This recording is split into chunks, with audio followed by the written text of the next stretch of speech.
À tous et bienvenue dans cette édition numéro 10 du Blockchain Brunch, un petit peu décalé suite aux incidents techniques, mais on est là en compagnie d'un panel prestigieux avec nos vice-présidents Mehdi Labani qui est notre VP formation et Rémi Peretz qui est notre VP NFT, également Nathan À Frey. tous. Je vais les laisser se présenter, mais on va essayer de faire rapidement, comme ça on peut enchaîner sur le sujet du jour qui est l'avenir des NFT, qui ont bien sûr connu un fort succès en 2021-2022, puis une petite chute avec également la chute du marché crypto. Mais on sait que ça va redémarrer, ou en tout cas ceux qui sont ici y croient. Et l'idée aujourd'hui, c'est de discuter ensemble des facteurs clés de succès pour que ça fonctionne à nouveau et que ça fonctionne de la bonne façon, peut-être en corrigeant les erreurs du passé. Voilà, merci à tous les trois de vous présenter. On va Oui, donner dans l'ordre Mehdi, puis Rémi, puis Nathan. Je je vous vais laisse. recommencer ma Nathan. présentation. Merci Benjamin. Allez-y. Merci à vous, mais bienvenue à tous et à tous et à toutes pour cette branche. Merci Benjamin pour l'effort que tu fais au sein de Blockchain Innov, c'est vraiment sympa et merci pour l'invitation. En ce qui me concerne, j'ai 29 ans d'expérience professionnelle, je suis dans le domaine de la transition digitale, j'accompagne les entreprises pour leur stratégie et bien entendu en dehors de la technologie afférente. Là, le sous-jacent de ce qu'on est en train de vivre, c'est le Web3. Donc, toutes les thématiques du Web3, l'identité décentralisée, les NFT, les projets blockchain sont des sujets auxquels les entreprises veulent absolument comprendre et veulent absolument réussir la transition du Web 2 vers le Web 3. Je m'occupe de la formation au sein de Blockchain Innov. On a envie de proposer des formations pour les auditeurs qui nous écoutent. Et en tout cas, on va essayer d'être synthétique. Et je remercie le bon panel par lequel on va aborder le sujet que tu as tracé dans le synopsis, cher Benjamin. Et je vous laisse la suite. Voilà.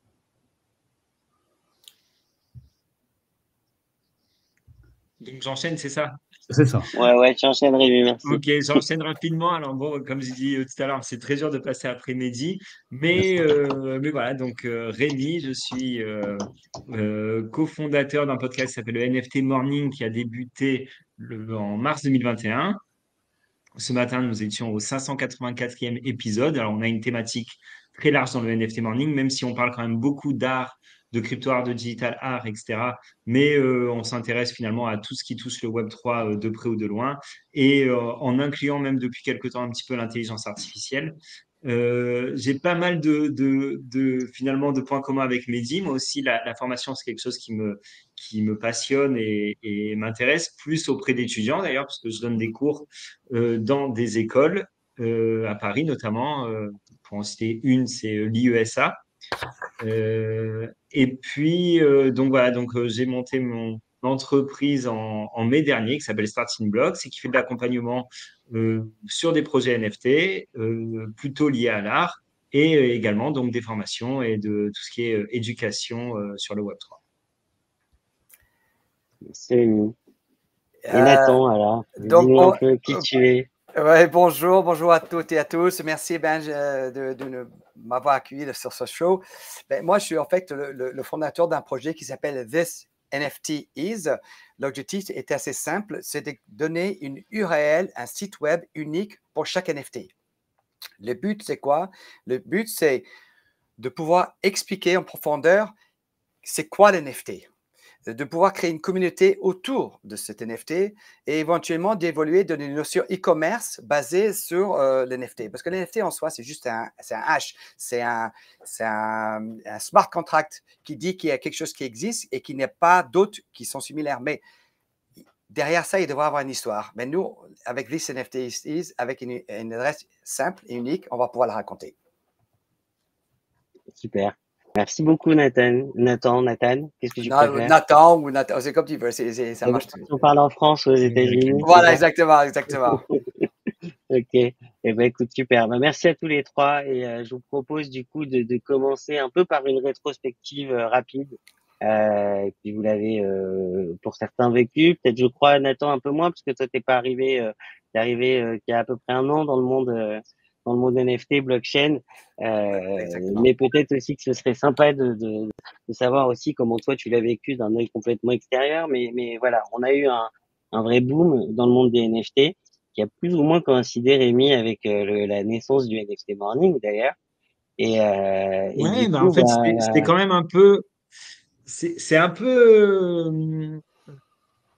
Un petit peu avant quand même. Moi, le vrai boom, finalement, il a commencé fin du premier semestre 2020. ouais, Et, euh, et ça a vraiment commencé ça s'est plutôt confirmé à l'automne 2020 avec des plateformes finalement. Moi, je vois ça un ouais, peu comme ça. Il y a des plateformes qui ont émergé, plutôt tournées vers l'art au tout début. Je pense notamment à Nifty Gateway, parce que ça a été bien le sûr. grand momentum de Nifty Gateway à ce moment-là, avec justement la première vente de Beeple avant le fameux 8 mars 2021, avec sa vente en tout cas record. Mais voilà, il y avait eu des ventes de packs, les premières ventes de packs, les premières ventes de Beeple, etc. Et ben, il y a un marché qui était en train de se construire avec des sommes qui commençaient déjà à intéresser pas mal de monde parce qu'on parlait de plusieurs millions de dollars sur des ventes d'art digital. Je pense que ça a suscité l'intérêt de pas mal de monde à ce moment-là. Mais alors, pour toi, pourquoi est-ce que ça a pris en fait? Qu'est-ce qui a été le déclencheur de ce boom? Ben, si je peux m'injecter là-dedans dans mon Oui. expérience un peu blockchain, le blockchain a vraiment pris l'effet parce qu'on a trouvé un outil pour permettre d'enregistrer des transactions. Donc, ça crée tout ce qui est crypto. Après, on s'est dit, mais la blockchain est pas mal aussi pour enregistrer un événement ou quelque chose qui est unique. Donc, du coup, on s'est dit, maintenant, on peut enregistrer quelque chose d'unique, mais qu'est-ce qu'on enregistre? Donc, je pense qu'on est parti très rapidement de tout ce qui est visuel pour avoir quelque chose devant nous. On dit, ben voilà, on a une image. Donc, maintenant, cette image, on le voit et cette image, elle est connectée sur la blockchain. Donc, elle existe et elle a une traçabilité de cet objet-là. Et c'est là où on est parti vraiment dans ça. Mais je pense que le futur, mais peut-être maintenant de tout ça, c'est plutôt d'avoir une notion de texte plus textuel. Ça veut dire qu'on enregistre quelque chose, mais maintenant, on a besoin de décrire ce qu'on a enregistré pour que ça puisse être au-delà de juste un visuel, mais ça peut être d'une vente immobilière ou de description d'une voiture ou de trucs comme ça. Donc, on a besoin. Voilà. Oui, tout à Donc, c'est fait. un peu la. C'est vraiment d'où le non-fungible dans Voilà. non-fungible token. Après, enfin, comment dire, ma question, elle est plutôt, si on prend un peu l'histoire, notamment Larva Labs qui a créé les CryptoPunks, c'est arrivé en 2017. Mais ça a vraiment pris, donc on va dire deuxième partie de l'année 2020 et encore plus en 2021. Mais en fait, qu'est-ce qui a fait que ça a pris 3 ans? Est-ce que c'était pas aussi peut-être lié à l'avancée à la montée aussi des cryptos? Enfin, le Bitcoin a aussi connu une grosse montée à partir de 2020 qui a commencé à redescendre vers le début 2022. Est-ce que ça peut être lié à ça selon vous? Merci beaucoup pour la transition. En tout cas, n'oublions pas que lorsqu'on va analyser un marché économique, il y a toujours des personnes qui sont là pour profiter, ou pour ne pas dire le mot profiter, pour saisir des opportunités. La proposition de valeur des NFT, elle n'est pas étroite à certaines personnes qui veulent absolument saisir les opportunités de prendre des gains. Parce que lorsqu'on fait un projet NFT, les personas, c'est quoi? C'est le public et la communauté. Vous avez un deuxième persona, c'est les personnes qui vont utiliser, auxquelles l'entreprise va s'adresser. Et on a un troisième, qui est l'investisseur et aussi les spéculateurs. Donc, lorsqu'il y avait les premiers NFT, et lorsqu'on voit comment les NFT ils ont pris de la valeur, donc beaucoup ils ont dit il ne faut pas que ça se passe sans moi, il faut que je participe. Mais personne ne s'est vraiment intéressé à la fin de la bulle. Et donc, toutes les photos de singes, tout le monde. En fait, il y a aussi une raison qui n'est pas résolue jusqu'à maintenant, qui répond aux problématiques des artistes et au marché de l'art. Donc, il y a des solutions qui sont présentées par la blockchain. NFT permet justement de donner une proposition de valeur, une solution. On a deux problèmes par rapport à ça. Tous les artistes ne sont pas d'accord sur la même technologie, mais tout le monde râle en disant « j'aimerais bien trouver une solution à mon besoin ». Et la deuxième, c'est ces spéculateurs qui se sont permis de devenir des artistes du jour au lendemain, avec quelques clics sur l'ordinateur.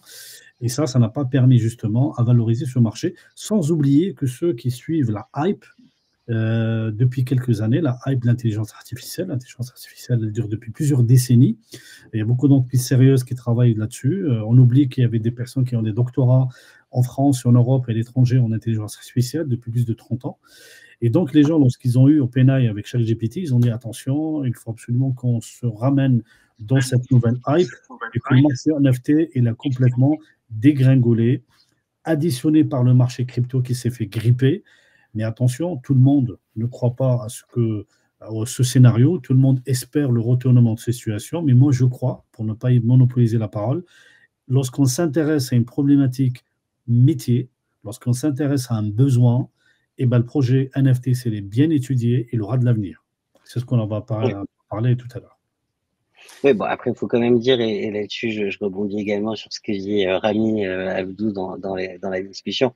Il n'y a pas de mal, en quelque sorte, à avoir des spéculateurs. C'est sûr que tout marché apporte son lot d'opportunistes et de spéculateurs.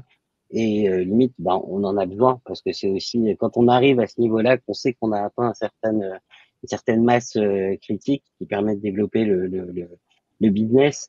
J'ai envie j'ai envie de dire que même c'est plutôt sain qu'il y ait des spéculateurs. S'il y a des spéculateurs, ça veut dire qu'il y a un marché, quoi. Donc, le jour où il y aura plus de spéculateurs, là, ben là, on peut tous penser à se reconvertir dans autre chose, quoi. Vas-y, bien sûr, vas-y. Lorsque je dis spéculateur, ça permet d'alimenter le marché secondaire. C'est essentiel dans un projet blockchain Web3 d'avoir justement à faire vivre le marché secondaire. Mais je pense que vous avez compris, lorsque j'ai parlé de spéculateurs, sont ceux qui construisent des projets à la base et ils savent que dans 2-3 ans, il n'y a plus rien. C'est-à-dire, on essaye plus ou moins d'alimenter comme des shitcoins quelque chose, mais le projet, lorsqu'on parle avec les créateurs, c'est uniquement l'appât des gains et rien d'autre. Non, mais c'est important ce que tu dis. C'est important ce que tu dis parce que finalement, il y a évidemment plusieurs types de spéculateurs ou plusieurs types d'investisseurs dans ce space-là. Il y a des gens qui vont spéculer mais qui croient quand même au projet d'ensemble. Et puis il y en a qui sont juste là pour sucer toute la moelle possible et qui prennent leurs gains et qui s'en vont et qui vont sur d'autres marchés qui seront plus porteurs. Ce sera peut-être les énergies renouvelables, ce sera peut-être d'autres choses, mais voilà, ils sont pas là pour le projet, ils sont juste là pour gagner de l'argent à un instant T, quoi. Mais moi, j'irais même plus loin que toi, Rémi, là-dessus, dans la notion de les spéculateurs, ça existe toujours depuis longtemps. C'est les gens qui rentrent dans une rentrée en bourse, par exemple, ils rentrent tout de suite dedans pour essayer de spéculer sur la montée et après, ils partent. Et après, je pense. Flippers. Voilà, les flippers. Et je pense qu'on a eu les mêmes choses avec les cryptos. Les gens, ils sont rentrés. Et après, il y a les retardataires qui ne sont pas rentrés dans les cryptos. Ils ont dit, oh, j'aurais dû acheter il y a 10 ans au début et maintenant, j'ai trop tard. Donc, ils disent, mais il y a ce nouveau truc NFT. Si je rentre tout de suite dedans, peut-être je vais être un des premiers et je vais aussi faire une grande spéculation. Donc, ils sont montés, mais ils ne savaient pas trop ce qu'ils achetaient. Ils achetaient du hype et ils se sont laissés entraîner là-dedans. Mais on parle quand même d'un marché qui a fait plus, je crois, 10 000%, me semble-t-il, entre 2020 et 2021. Donc forcément, même les institutions financières, à un moment donné, se sont dit, bah, il y a un coup sur moi à jouer sur les NFT, quoi. Ouais. Et le problème, en fait, le truc, c'est le problème aujourd'hui, c'est que ces gens-là, aujourd'hui, ils se rendent compte que c'est eux finalement qui ont fait écrouler aussi ce marché, quoi. Puisque peut-être déjà le marché NFT n'était pas assez mûr, en tout cas de mon point de vue, pour avoir une telle vague un tel succès finalement. Et donc voilà, donc finalement on l'a payé cash, quoi. Ouais. Non, mais je pense, voilà, ce que tu dis là, sur le fait d'être mûr et également ce qu'a dit au début Mehdi, faut quand même faire la différence entre les spéculateurs et ceux qu'on va appeler les scammers, qui eux aussi ont causé beaucoup de temps. Quand on parle des gens qui ont surfé sur une opportunité pour lancer des projets qui en fait étaient des coquilles vides, il y en a eu beaucoup. Il y a beaucoup de gens qui se sont fait arnaquer entre guillemets. Enfin, ils ont acheté une image unique et encore parfois même pas, mais en réalité il y avait rien derrière. Et c'est vrai que là où la première partie a consisté vraiment à sauter sur l'occasion, pour moi personnellement, et peut-être qu'on pourra aussi passer à cette question pour chacun d'entre vous. Mon premier NFT, je l'ai acheté en février 2021. mais que basé sur de la confiance dans de mes meilleurs amis qui m'a appelé, il m'a dit bon alors sors ta carte bleue, va sur l'App Store, prends une application qui s'appelle MetaMask, fais ceci, fais cela. Donc, je l'ai suivi et voilà, je suis dans la tech depuis 20 ans, donc c'est bon, ça Red ça flag, restait compréhensible. red flag, Benjamin. Voilà. Mais j'ai envie de te dire que si c'était pas mon meilleur ami, j'y serais jamais allé. Et donc j'y suis allé comme ça, et pour un premier NFT qui m'a pas forcément rapporté quoi que ce soit, et mon ami lui-même avait simplement surfé sur une occasion, ouais, il n'a pas eu l'idée de me dire va acheter un Bored Ape ou un CryptoPunk, Ah bah, malheureusement. comme on dit souvent le matin, celui-là, tu vas mourir avec. Hein. Ouais, c'est exactement ça. Et donc, en fait, tout ça pour dire que ce qu'on a aussi découvert et compris avec le temps, c'est que un NFT, ça suffit pas. C'est pas juste l'objet, le NFT, c'est ce qu'il y a derrière, c'est-à-dire en termes d'accès à une communauté, en termes d'utilité, en termes de promesses finalement, et à quoi est associé ce token non fongible, ce jeton non fongible, à quoi il est associé, à quoi est-ce qu'il me donne droit. Et je pense que c'est aussi ce qu'on a progressivement compris. Et peut-être qu'aujourd'hui, c'est même indispensable pour lancer des NFT ou pour considérer le lancement d'une collection NFT. On peut plus le faire juste pour le NFT lui-même. Et on me mettra peut-être l'art entre parenthèses par rapport à ça, parce que c'est vrai que pour moi, l'art devrait pas être mis dans le même sac, mais quand même, j'aimerais comprendre aussi ce que vous pensez de cette logique-là. Communauté, NFT, utilité.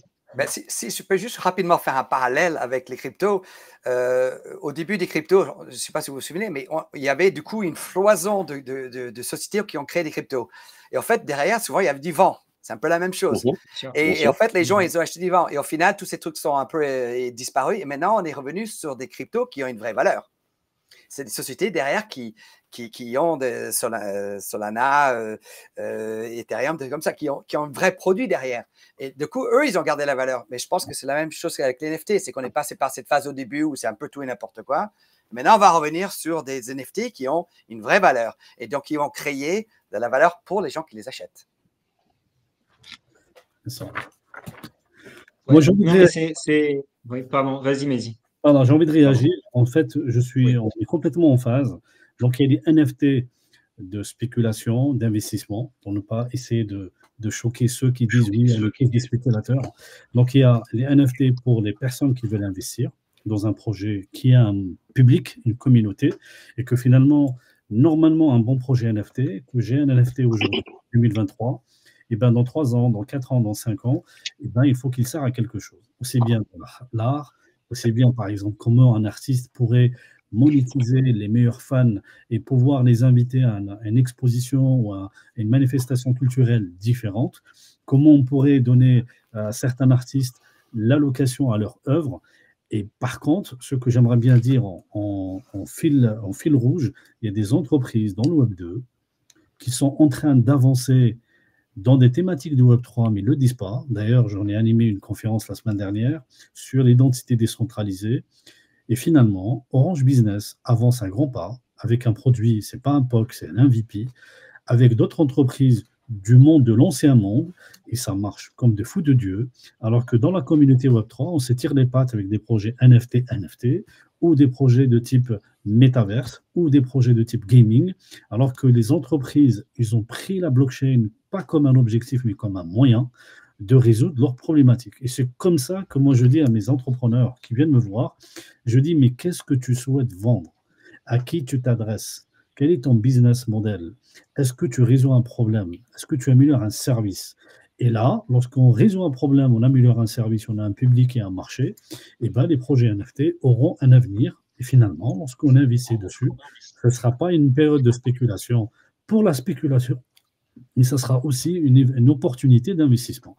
Donc finalement, il faut prendre le projet comme avant, c'est-à-dire quel est mon projet, à qui je m'adresse et comment je le développe. Et pas simplement surfer sur une vague d'une hype, et après on va tous contempler les désastres de la dégringolade du marché NFT de l'époque de 2021-2022. Mais déjà, si j'étais de résumer, c'est un peu dire que finalement le NFT au début c'était une fin. Aujourd'hui, il faut comprendre que c'est un moyen, c'est pas une fin. En fait. C'est un outil en fait.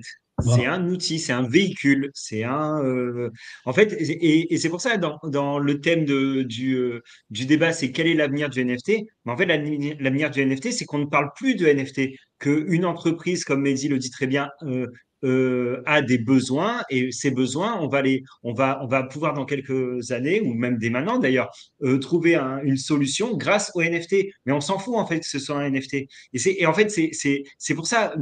Nous, on a un problème au NFT Morning, c'est qu'on s'appelle le NFT Morning, mais j'aimerais tellement qu'on s'appelle autrement, en fait, parce que ça veut tout et rien dire, finalement. Et, Et puis, je pense aussi qu'on peut, on peut vraiment rentrer aussi dans des utilités beaucoup plus intéressantes pour l'NFT que juste par rapport à une image. On peut rentrer, par exemple, dans la gestion de points de fidélité ou de loyalties. On peut aussi rentrer dans tout ce qui est droit de vote.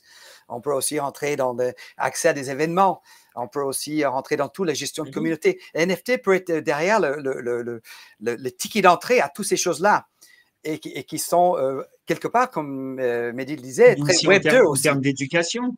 Voilà, En termes de, Mehdi l'a très vite abordé, mais en termes d'identité digitale, notre vie digitale, elle prend de plus en plus de place. Forcément, les NFT auront une place là-dedans pour prouver que je suis bien moi. Ouais. Et que tu es bien toi. mais voilà, donc l'avenir des NFT, il est radieux, mais il faut qu'on arrête d'en parler, en fait. Je vais raconter une anecdote, justement. Et en plus, je prends un jour, ça fait 20 ans en arrière, ça ne me rajeunit pas cette histoire. J'ai demandé à un jeune élève auquel je donnais des cours de maths, je pense que la leçon vient. Voilà. J'ai demandé à un jeune élève, lorsqu'il m'a parlé du travail de son père, et je me dis, j'aurais bien aimé parler avec ton papa pour savoir qu'est-ce qu'il fait dans la vie, parce que j'étais assez enthousiaste de la réussite de cette famille. Et le père m'a dit, moi, mon business model, c'est que je fais des jetons, des boucles d'oreilles à des vaches. J'ai dit, à quoi ça sert? Il m'a dit, ça permet de les identifier parce que depuis l'Argentine, et que finalement, il y a beaucoup de vaches, vraiment, il faut savoir, c'est comme une empreinte, de savoir quelles sont l'origine, la qualité de la viande, la qualité de suivi vétérinaire, etc. Et c'est vraiment un enjeu, parce qu'on se rappelle des vaches qui ont été envoyées au Maghreb, que finalement, au port, ils étaient arrêtés, parce que le suivi vétérinaire était truqué, et que finalement, tout le monde se renvoyait la balle. Bon, je fais un raccourci, et donc, dans la conférence d'identité décentralisée, comme une boutade, j'ai envoyé la personne Orange Business qui communique avec une entreprise innovante dans l'agriculture, par laquelle ils font l'identité décentralisée avec un wallet sans que la personne sache que c'est un wallet qui est derrière, ce qui permet d'augmenter la facilité de l'outil. C'est pour ça que le Web3, il devrait être un moyen, mais pas dans les outils. Lorsqu'on dit wallet, tout le monde se dit, attends, je ne sais pas si Madame Michaud peut le faire. Et je lui dis, est-ce que vous êtes en train de généraliser l'identité décentralisée? Je m'écarte un petit chouïa du sujet, mais je vais le recentrer. Pour les vaches, il m'a dit, oui, monsieur, on est en train de le faire. C'est un marché énorme. Et lorsque je parle avec mes collègues du Web3, personne ne pense à ce besoin. Personne ne pense au monde agricole, alors que c'est un marché de plusieurs centaines de milliards d'euros. Personne. Mais en fait, on est en train de se concurrencer dans une bassine de quelques millions. Et voilà, et on va se disputer tous le lever de fonds de quelques millions, dans un fonds de 200 millions, mais on est plusieurs entreprises. Et là, je ressens ce que vous avez dit tout à l'heure, et je suis tout à fait d'accord. Lorsqu'on a un marché, ce marché a un besoin, on a besoin de se servir de ce que l'identité peut apporter à un NFT, et ben ce projet va rencontrer un énorme succès. Donc, il faut sortir un peu du milieu du Web3 et d'aller chercher dans le vrai monde et de voir quels sont les cas d'usage qui ne sont pas forcément bien satisfaits et d'apporter l'apport du Web3 et la proposition de valeur du Web3. Ouais, bah déjà, rien que dans ce que tu as mentionné là, on a l'identité, on a la traçabilité. Ouais. Également, ce qu'on a pas mal mentionné déjà, c'est l'aspect un peu carte de membre. Si je prends, enfin là, j'aimerais bien du coup parler rapidement des entreprises, un peu comme tu l'as dit, traditionnelles, entre guillemets, qui rentrent dans le Web3. Si je réfléchis comme ça, là, ces derniers mois, j'ai au moins 3 exemples en tête de collections NFT qui sont sorties. La Poste, alors 4 maintenant, parce que je vais te rajouter Michelin, qui a sorti un NFT. La Française des Jeux. La Française des Jeux. Il y a Truc.com aussi, qui a sorti leur NFT, qui s'appelle le Trucky. Et puis aussi une très grosse boîte de jeux vidéo, Zynga, qui faisait la plupart des vues sur Facebook, qui est parti aussi sur le Ouais, bien projet sûr, Zynga. Cougar Town. Donc effectivement, on en voit beaucoup dans beaucoup de domaines. Et déjà vous, comment vous avez observé un peu cette arrivée des entreprises traditionnelles? Est-ce qu'il y a des tops et des flops selon vous? Est-ce qu'il y en a qui ont mieux abordé la chose que d'autres? Des bons exemples que vous souhaiteriez partager? Je peux prendre la main, mais je vous laisse parler parce que sinon je peux parler pendant 13 heures. Ok, je me lance. Comment je vois ça? Déjà, je suppose que dans ces entreprises corporate qui sont des grands groupes, tout fonctionne un petit peu en décalage. C'est-à-dire que finalement, la hype de 2021, eux, ils ont pensé à se lancer dans un projet NFT Voilà. au milieu ou vers la fin de la hype.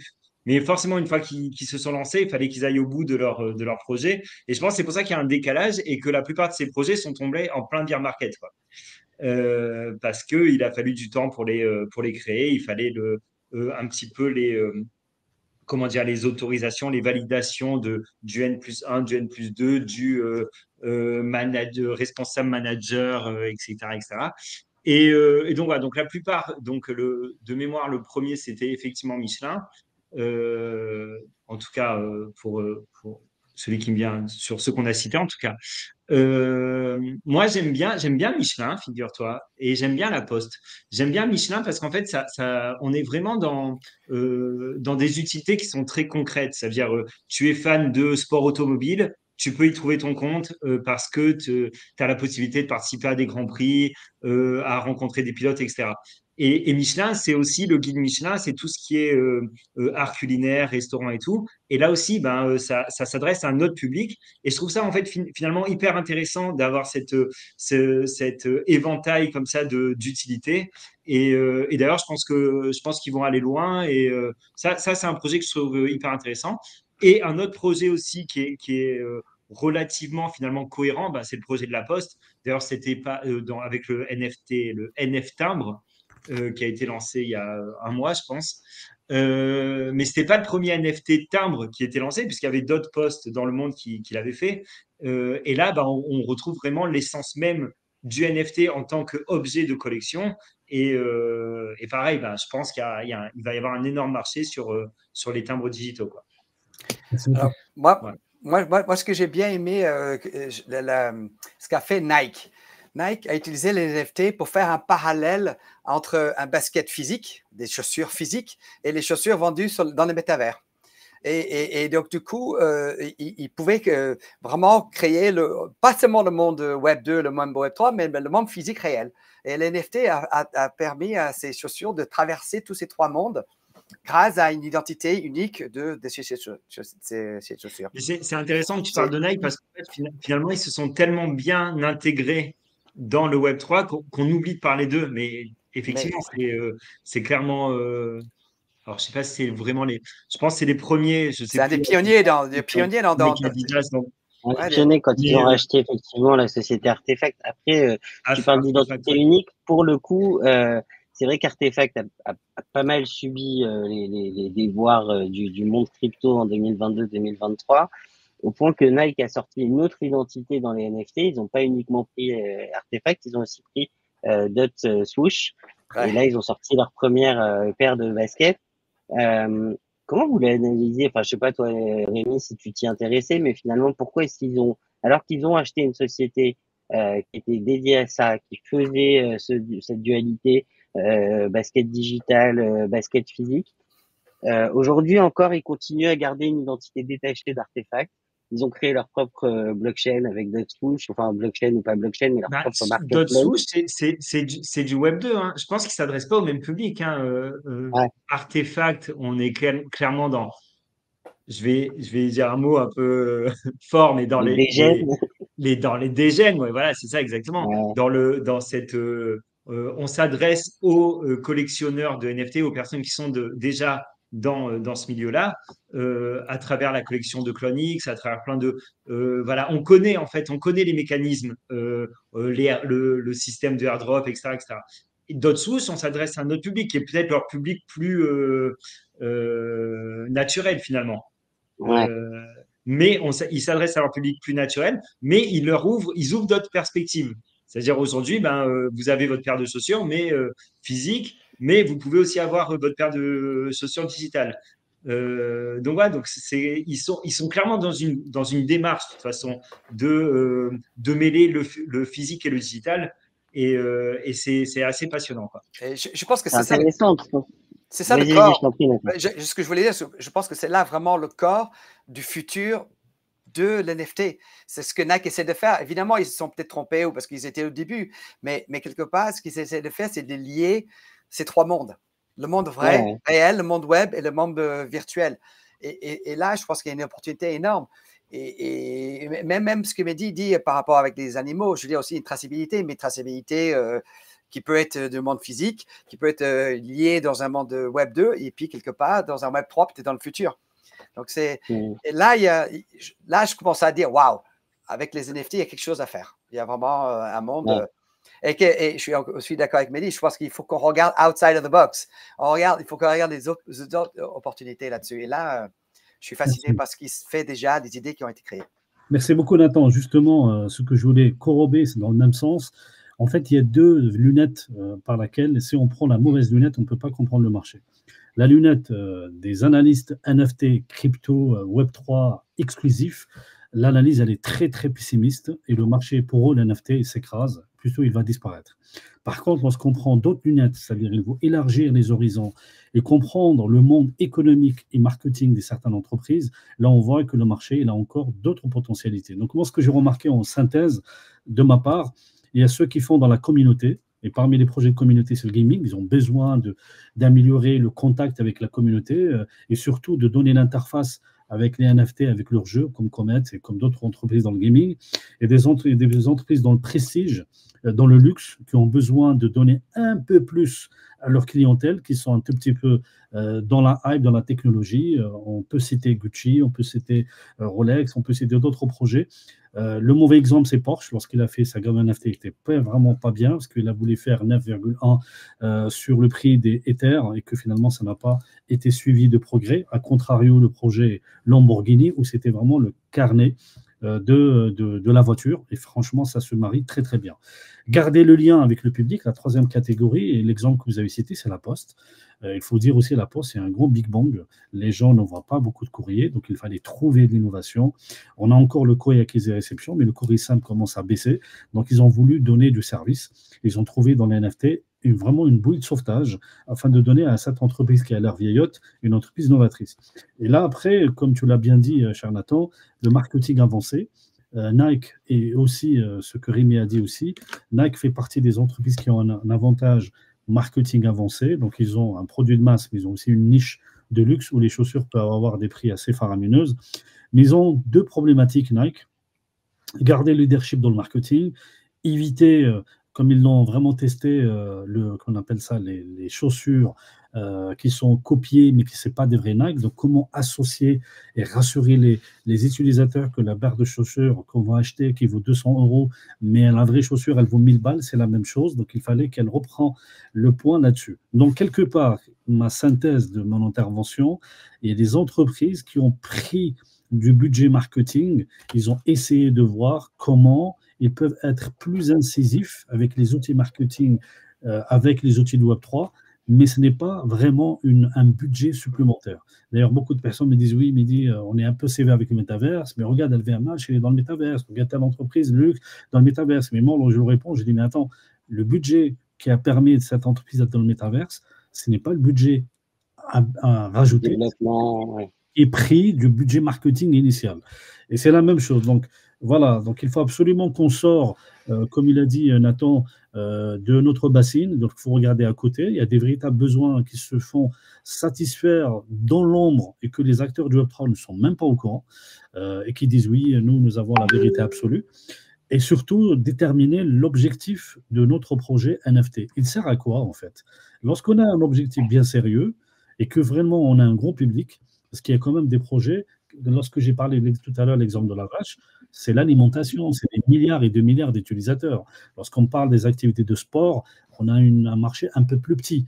Donc, il faut voir quel est le marché le plus grand. Moi, lorsque j'étais très ravi d'avoir un acteur qui s'est adressé aux data des agriculteurs, parce que lorsqu'ils dans son tracteur, ça envoie beaucoup de data, sans accord. C'est pour ça qu'on parle de data. La proposition de valeur du Web3, c'est être propriétaire de données. D'ailleurs, on oublie toujours cela. On se lève le matin, mais on n'est pas orienté vers l'objectif de la proposition de valeur du Web3. Donc, finalement, que des entreprises aillent voir les agriculteurs, aillent les éduquer, aillent les sensibiliser, c'est des entreprises du Web2 qui l'ont compris et que finalement, ce sera vraiment une opportunité de dire, selon moi, le marché NFT n'est pas mort, mais il faut le voir différemment selon les utilisations d'entreprises. Et là, je peux me sauter sur ce que tu viens de dire aussi, tout ce qui est métavers aussi. Je pense qu'il y a un créneau intéressant là-dessus aussi, dans le sens que pour moi, il y a une misconception des métavers. Les sociétés ou des personnes voulaient rentrer dans le métavers, qu'est-ce qu'ils faisaient? Ils créaient leur propre métavers. Donc, en fait, c'est pas ça. En fait, l'NFT va pouvoir, ces gens-là, de créer un ticket d'entrée dans les métavers des autres. Et c'est beaucoup plus intéressant. Je pense à Estrosi, par exemple. Estrosi a créé Nice dans le métavers, mais en fait, ils ont fait un métavers de Nice. Mais ce n'est pas ça. Il faudrait qu'ils fassent l'NFT de Nice qui rentre dans des métavers importants. Là, on a un usage beaucoup plus concret. Donc, il y a plein de choses qu'on n'a pas encore vues et qui vont sortir de tout ça, qui est très intéressant. Ouais, merci Nathan. Effectivement, c'est vrai que c'est très bien, Mehdi, merci de le rappeler aussi. Hein, si on fait juste l'histoire, dans le Web 1, on regardait le contenu des autres. Dans le Web 2, on crée son contenu. Dans le Web 3, on est possesseur de son contenu. Et donc, je te remercie aussi d'avoir rappelé cette partie-là qui vraiment est à la source de tout le reste. On devrait toujours ouais, tout à fait. Au moins le rappeler, quoi. Ouais. Ben, en tout cas, vraiment, c'est comme vous l'avez montré de par vos exemples, les usages sont très très variés et ça peut être vraiment pour améliorer la traçabilité de ce qu'on est en train de faire, pour lancer, pour se renouveler un peu et adresser ses utilisateurs un peu différemment. En tout cas, on est toujours dans des utilités un peu différentes, mais j'aimerais quand même parler d'un sujet qui est ton sujet, Rémi, en tout cas de prédilection, qui est ce qu'on appelle le crypto art. Et tu savais d'ailleurs. Attends, alors il nous reste combien de temps là?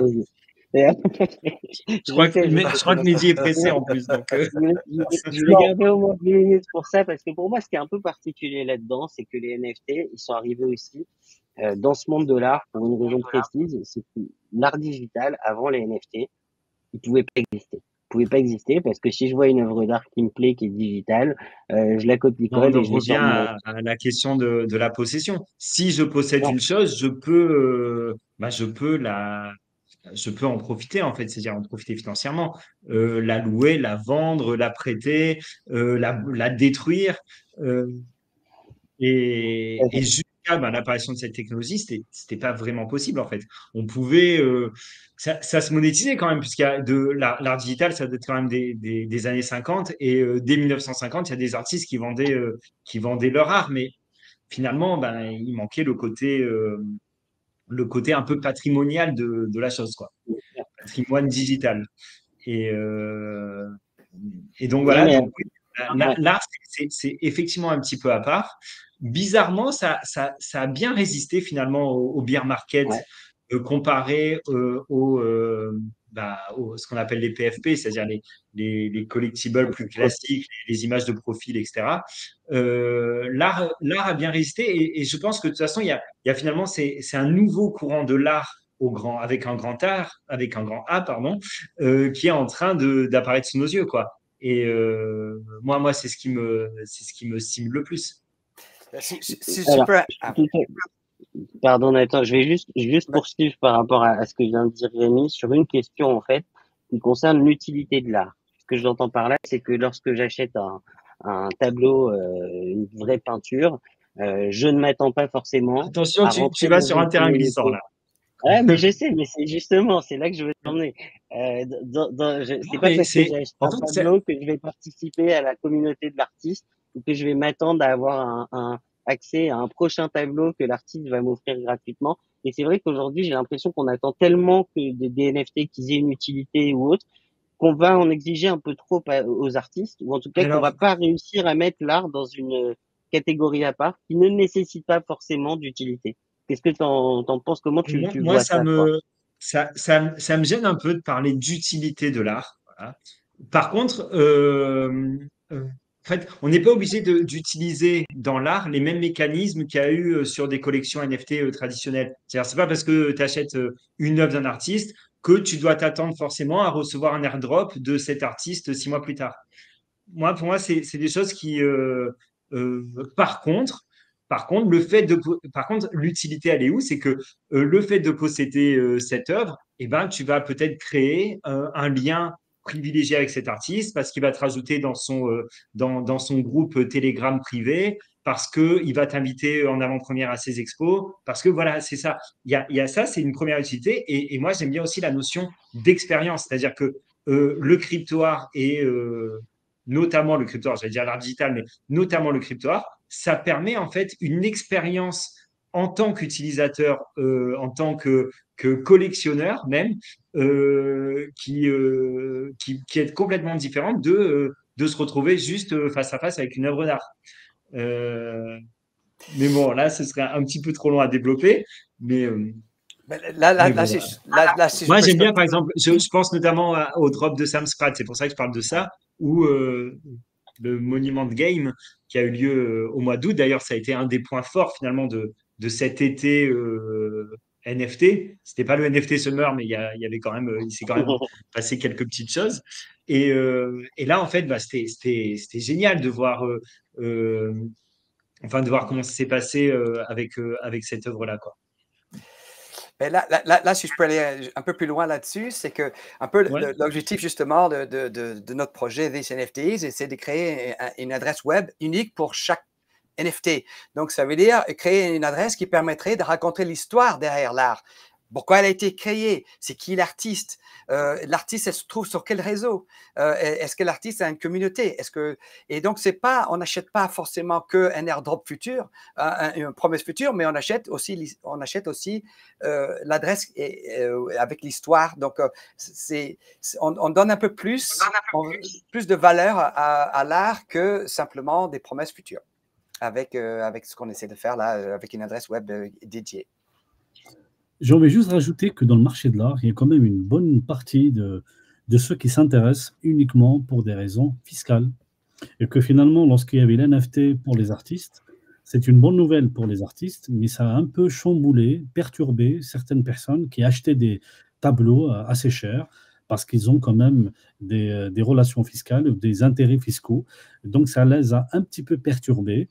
Et cette communauté ou ces personas, si je peux me permettre, dans la désignation projet, les personnes du Web3, ils n'ont pas su communiquer avec ces personas. Donc, il y a quand même beaucoup de personnes qui sont encore réfractaires à l'idée de passer à l'NFT. Ils veulent absolument acheter un tableau, l'accrocher dans leur tableau et dire au fisc, voilà, j'ai un tableau d'1 million d'euros, donc je peux déduire certaines choses. Et pour des raisons, parce que le marché du Web3 ne peut pas aller seul sans l'aide du réglementaire. Donc, quelque part, c'est la première fois qu'on est dans une communauté ou dans un business où tout seul, on ne peut rien faire. On est obligé de marcher main dans la main avec le réglementaire, main dans la main avec le législateur, afin de comprendre quelle est la chose. Moi, je me rappelle, pendant toute l'année 2022 et même 2023, il n'y avait pas beaucoup d'avocats ni de juristes qui étaient capables, pas parce qu'ils ne sont pas compétents, ils sont très intelligents, mais de comprendre c'est quoi cette bestiole, c'est quoi cette créature qui est NFT adossée à l'art. Chacun donne une terminaison, chacun espère que sa définition est la meilleure, et chacun veut dire au public, attention, ce que je dis est bon, mais à condition que ça ne va pas être nié, ou ça ne va pas être déformé, ou ça ne va pas être en opposition avec le postulat de législateur. Donc voilà, il y a une persona dans l'art, on n'a pas réussi à le capter, mais c'est vraiment temporairement, et que finalement les artistes entre eux ne sont pas tous d'accord d'une plateforme ou d'une solution. Ça, c'est vraiment ce qui a freiné le marché de l'art pour adhérer au marché NFT. Mais moi, je pense que pour le marché d'artistes, il y a encore un marché. Donc moi, je ne le condamne pas, je suis très optimiste là-dessus. Il faut absolument juste qu'il y ait de bons projets qui parlent avec les bonnes personnes et qui puissent déterminer une offre claire au marché. Mais là, je te rejoins, mais faut qu'on s'appelle après-midi parce qu'on est trop d'accord, tu vois.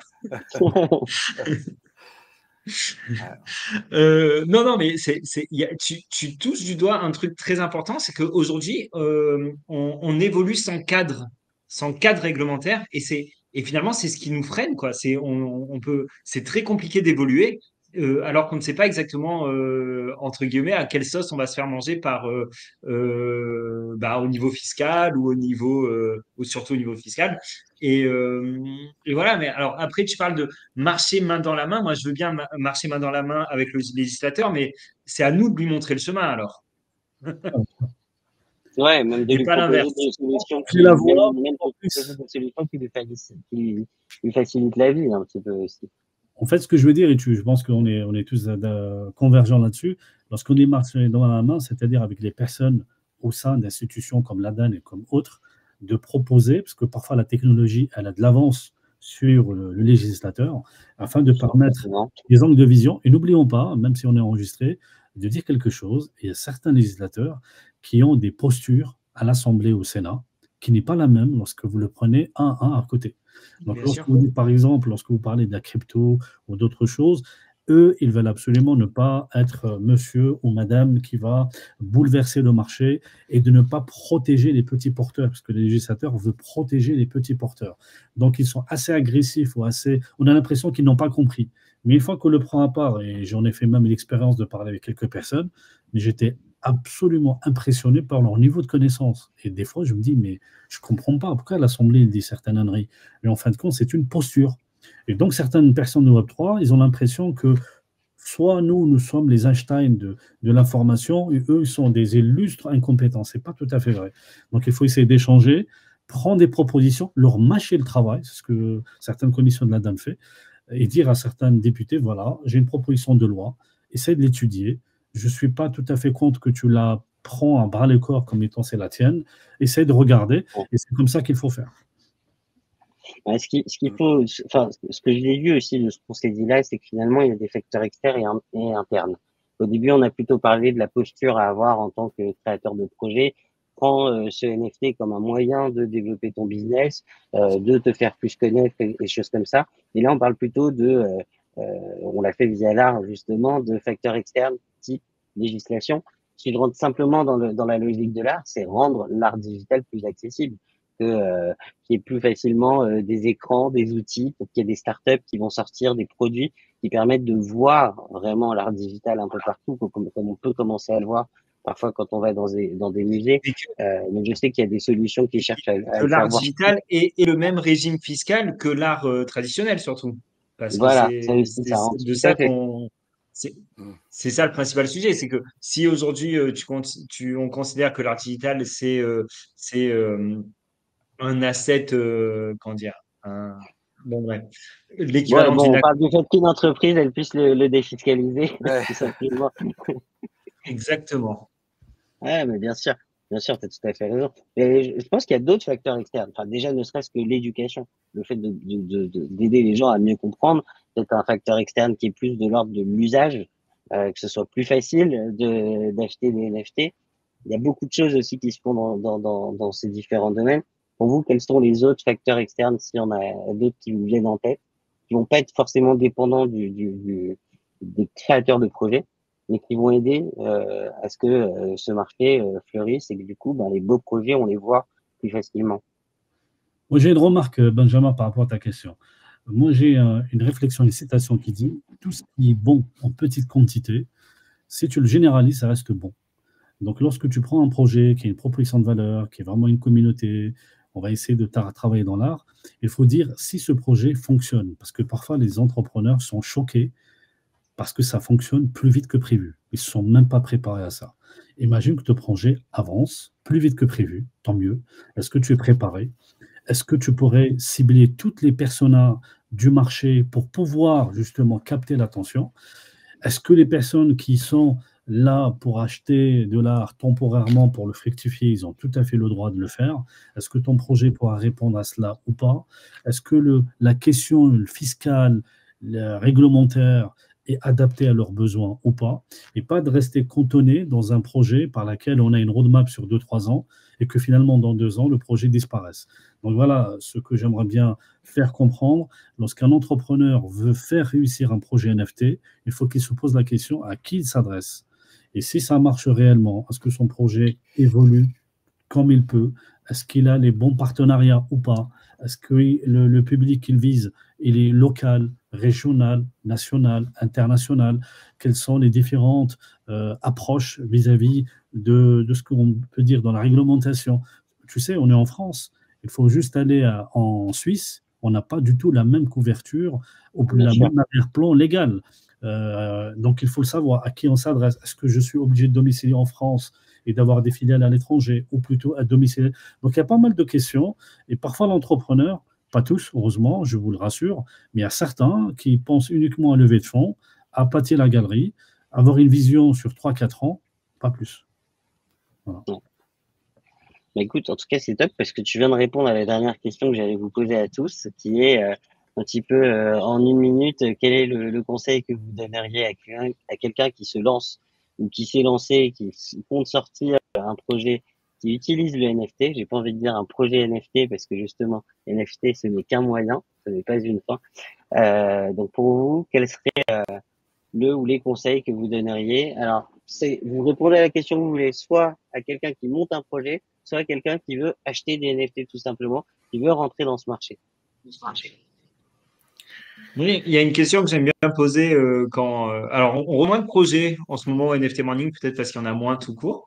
Mais il y a une question qui revenait souvent finalement, c'est est-ce que tu as vraiment besoin est-ce que tu as vraiment besoin de NFT dans ton projet? Est-ce que tu pourrais pas faire ton projet sans te casser la tête avec la partie Web3?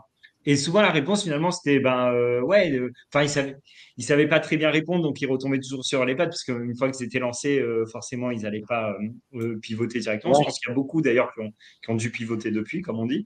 Mais je pense que c'est une vraie question, c'est est-ce que tu as vraiment besoin de cette technologie-là, quoi? Ouais,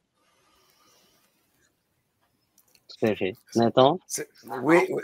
Oui, c'est au fait, l'NFT, c'est quoi? C'est vraiment une traçabilité de quelque chose unique. Donc, ça veut dire, est-ce que déjà ton projet a besoin d'une traçabilité unique de quelque chose? Il faut se poser la question, c'est un peu la même. Et derrière ça, c'est maintenant que j'ai décidé, OK, j'ai besoin que ce soit traçabilité. J'ai besoin de dire qu'à tel moment, il y a ça. Maintenant, derrière, ça symbolise quoi? Qu'est-ce qu'on trace? Et c'est là où je pense que est-ce que ton idée, ta startup peut créer une nouvelle façon de décrire ce qu'on a tracé, si on peut dire ça comme ça. Si tu as une idée où tu vas dire, ben moi, je vais utiliser ça, je dis n'importe quoi, pour créer des points de fidélité. Et dans le point de fidélité, il y a une logique, il faut traçabiliser ça. Ben maintenant, j'ai créé des points de fidélité. Comment est-ce que ces technologies peut-être peuvent rendre ces points plus sécures ou alors plus viables pour d'autres sociétés ou d'autres technologies futures ou qu'est-ce que cet NFT apporte techniquement qui est au-delà de ce qui est aujourd'hui. On peut dire par exemple aujourd'hui, ah non mais moi je ne veux pas me souscrire à ce système de points parce que c'est du Web 2 et quelqu'un peut l'hacker. Donc, un jour, j'ai des points et demain, quelqu'un vole tous mes points. Ben, peut-être en mettant sur la blockchain, il y a une traçabilité.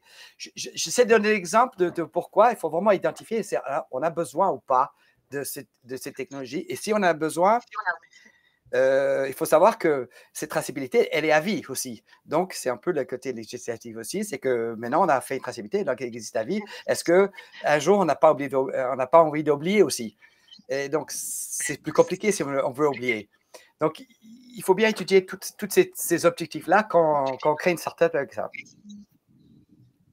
Merci, Juste, Nathan. je me permets, désolé, ça fera plus d'une minute, mais il y a plusieurs choses qui me laissent espérer que on est dans un secteur qui est clairement porteur. Le premier élément, c'est ce qu'on appelle les real world assets, la tokenisation des real world assets. Ça, pour moi, c'est clairement un enjeu dans les années à venir, c'est-à-dire comment on va tokeniser des biens immobiliers, ça commence déjà à être fait, quoi. Mais comment on va acheter peut-être à plusieurs des œuvres, comment on va acheter à plusieurs toutes sortes de choses. Ça, je trouve ça assez passionnant. Il y a une autre. Ah oui, il y a une autre chose qui pour moi, est clairement un enjeu essentiel dans les années à venir. C'est finalement, aujourd'hui, il y a un peu. On passe un peu d'une technologie à l'autre, tout va extrêmement vite. Aujourd'hui, on est encore un petit peu, même si c'est moins la folie qu'il y a quelques mois, mais dans l'IA, tout ce qui touche à l'IA.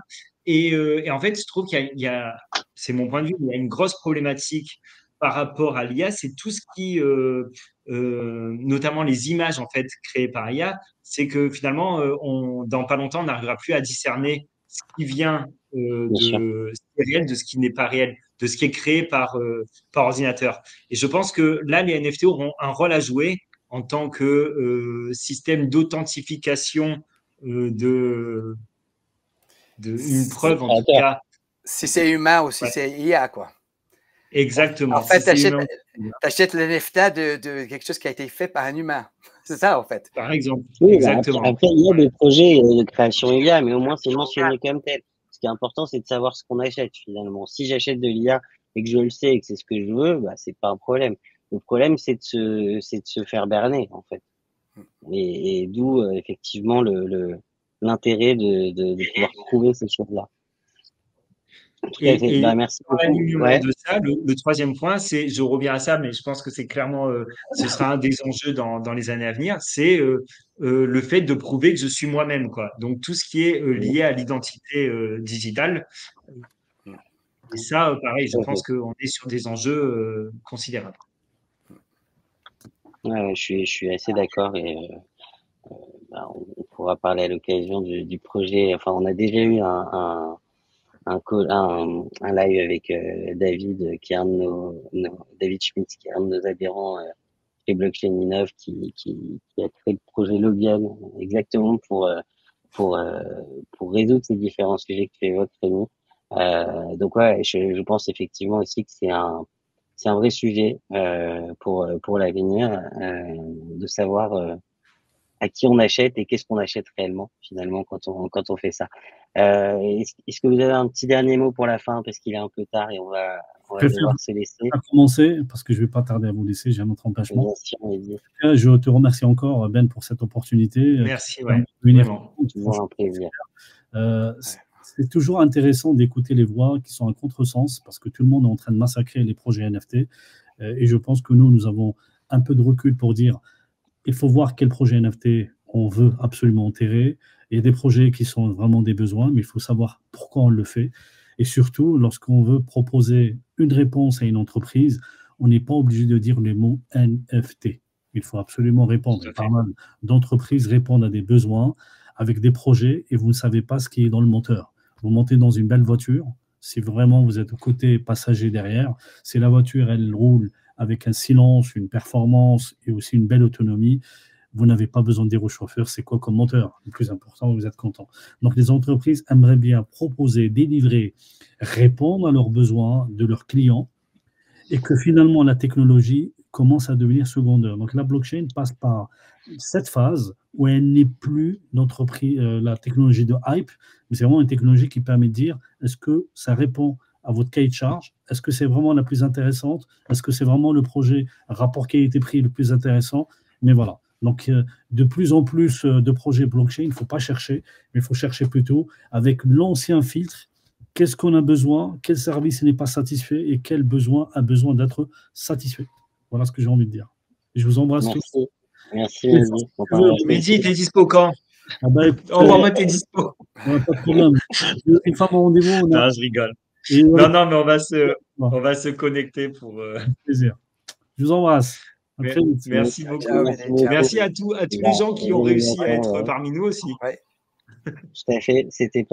Voilà, on vous a mis quelques obstacles, mais on est ravis que vous ayez pu j'espère que ça valait le coup. vous connecter. Il y aura un replay également qui sera disponible sur YouTube et qu'on vous partagera très rapidement. Merci à tous en tout cas. Effectivement, ce petit mot de la fin de Mehdi je rebondis dessus. Moi, mon exemple, c'est les cartes de crédit. Au supermarché ou quelque chose, je peux pas m'empêcher de voir des, des personnes âgées qui ont aucun problème à utiliser la technologie sans contact, sans pour autant connaître la signification des trois lettres NFC. Bah, je souhaite le même avenir aux NFT en fait, et que on arrive aussi facilement à les utiliser. Merci, Bravo. merci. On arrive aussi facilement à les utiliser sans avoir besoin d'utiliser ces mots, ces trois lettres Ça veut NFC. dire quoi d'ailleurs, NFC? NFC, c'est Near Field Communication, si tu veux savoir. Je le sais quand même, mais par contre, ouais, je l'utilise rarement. Je parle de paiement sans contact. En tout cas, merci, Voilà. merci beaucoup. Et je vous souhaite à tous une excellente après-midi et en espérant vous revoir très bientôt. On aura probablement un blockchain brunch la semaine prochaine qui sera soit sur le sujet des social files, donc Fremtech et autres qui font un peu la mode en ce moment, soit sur le sujet de l'investissement dans les startups Web3. Donc, je sais pas lequel vient jeudi prochain, lequel vient jeudi d'après. On va vous communiquer ça très prochainement, mais on a des beaux sujets en perspective. Et, et voilà, ce sera un plaisir d'en discuter avec vous. En tout cas, merci à tous. Merci Rémi, merci Nathan. C'était un Merci, plaisir. merci. C'était un plaisir d'être Merci là. Benjamin, merci Nathan, merci Mehdi qui est parti. C'était très cool de discuter avec vous. Bonne journée, bon Bonne journée après-midi. à tous. À bientôt.